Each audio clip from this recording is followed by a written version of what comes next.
নমস্কাৰ, মই মমপ্ৰভা কাশ্যপ।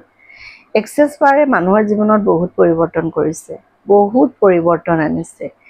যোন মানুহৰ জীৱনত পৰিৱৰ্তন আনিছে তেওঁলোকে আপোনালোকক কেতিয়াবা ইউটিউব চেনেলবোৰত কয়, কেতিয়াবা কিছুমান ব্যক্তিগত কথা ক'বলৈ টান পায় কাৰণে নকয়। আজি মই তাৰ এটা বিষয়ে ক'ম।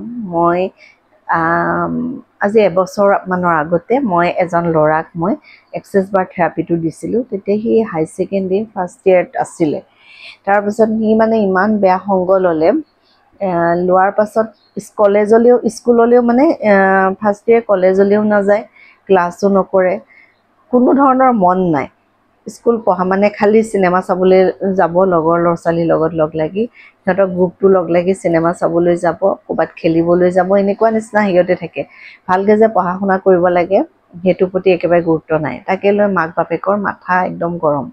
কি কৰোঁ কি নকৰোঁকৈ ভাবি এক্সেছ বাৰ থেৰাপিৰ বিষয়ে শুনি ভালকৈ চাই চিতি পেলাই ইজনক সিজনক সুধি তেতিয়া এটা মোৰ ভিডিঅ' পাই পেলাই তেওঁলোক আহিছিলে। আহি পেলাই কথা চথা পাতিলে, এক্সেছ বাৰ থেৰাপিটো দিলে ল'ৰাটোক। সি প্ৰথমতে একদম নলয়। বাইদেউ মোৰতো একো বেমাৰ হোৱা নাই, মোক কিন্তু বহুত ধৰণৰ কথা কৈছে। বোলো নহয়, এইটো বেমাৰৰ বিষয় নহয়, তোমাৰতো বেমাৰ হোৱা নাই, তুমি এতিয়া ভালকৈ পঢ়িব লাগে। মই বুজা কৰি তাক থেৰাপিটো দিলোঁ। ফাৰ্ষ্ট থেৰাপিটো দিয়াৰ পাছত সি বন্ধুবোৰৰ লগত অকণমান টাৰ্মছটো কমিছে। অকণ পঢ়া কথা মাকহঁতেও যিহেতু কৈ থাকে, ময়ো ইয়াত ভালকৈ বুজাই দিলোঁ।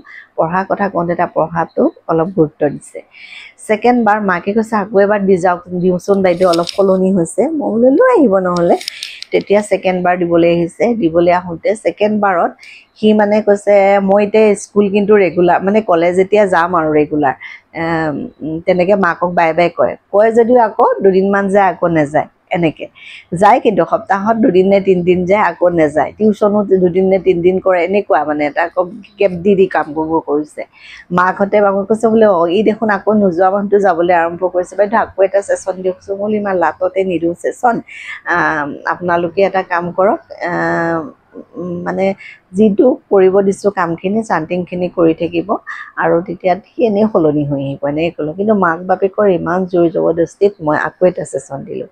ছেশ্যন দিয়াৰ পাছত 3 নম্বৰ ছেশ্যনটোৰ পাছত সি 2 দিনমান গ'ল লগৰ ইটো সিটোৰ লগত, কিন্তু আকৌ সি নিজে যে আগলৈ চেঞ্জ অহা নিচিনা হয়, চেঞ্জ আহিছে তাৰপিছত সি নিজে পঢ়া শুনা বোলে নাই, মই এতিয়াৰ পৰা পঢ়িব লাগিব, কলেজ যাব লাগিব, টিউশ্যন ভালকৈ কৰিব লাগিব, ছায়েন্সত যিহেতু ভাল ৰিজাল্ট কৰিব লাগিব, মাক বাপেকৰ আশা তাক ইঞ্জিনিয়াৰিং কৰা।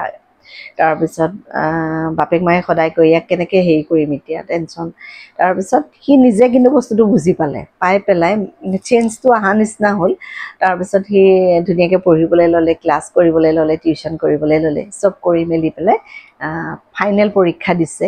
ভাল ৰিজাল্টটো বহুত ভাল বাৰু ল'ৰাটো এনেই আগতেও মেট্ৰিকত ষ্টাৰ পাইছিলে। তাৰপিছত ৰিজাল্ট বহুত ভাল হোৱাৰ পাছত সি এণ্ট্ৰেঞ্চ দিলে, এণ্ট্ৰেঞ্চৰতো ভাল ৰিজাল্ট কৰিলে। তাৰপিছতে সি ইঞ্জিনিয়াৰিং পঢ়ি আছে। ভাল লাগিলে শুনি। মাক দেউতাক পাছত আহিছে, ৰিজাল্ট দিওঁতেও আহিছে।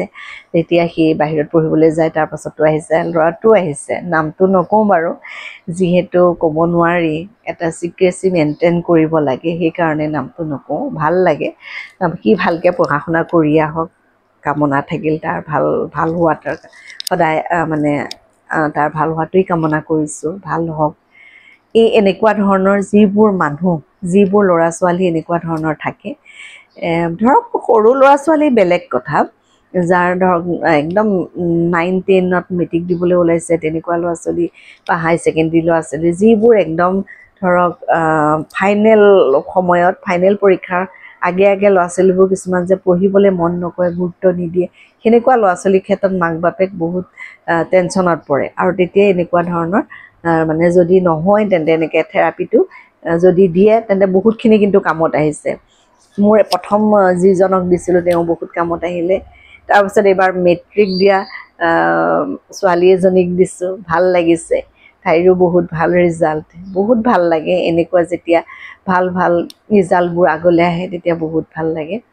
আৰু আশা কৰোঁ তেনেকুৱা ধৰণৰ যদি কোনোবা ছিটুৱেশ্যনত আছে তেন্তে আপোনালোকে, মই বুলি নহয় বেলেগো এক্সেছ বাৰ থেৰাপিষ্ট আছে, তেওঁলোকৰ ওচৰলৈ যাব, যোগাযোগ কৰিব। আৰু মোৰ লগত যদি বিচাৰে আপোনালোকে নম্বৰটো ইয়াতে দিয়া পাব, যোগাযোগ কৰিব। থেৰাপি এটা দি চাবচোন, বহুতখিনি কামত আহিব। ধন্যবাদ।